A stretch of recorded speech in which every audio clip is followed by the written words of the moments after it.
না আসলে আর কি মেহেদি ভাই হইতেছে কি জানো, কম ধরে ভাই এর লজ্জা, এর সাথে লজ্জার বিষয় আছে যে বাসা থেকে বাইক স্ট্যান্ড মোড বের করেছে স্ট্যান্ড করার জন্য, প্র্যাকটিস করার জন্য।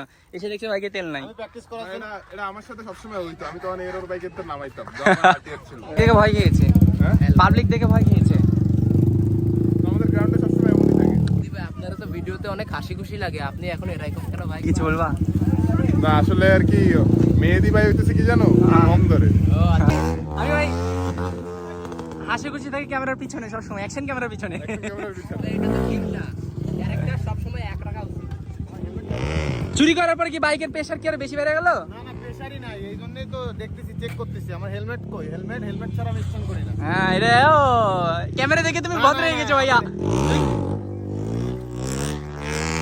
ক্যামেরা দেখে ভদ্র হয়ে গেছো। নো, আই এম অলওয়েজ ভদ্র।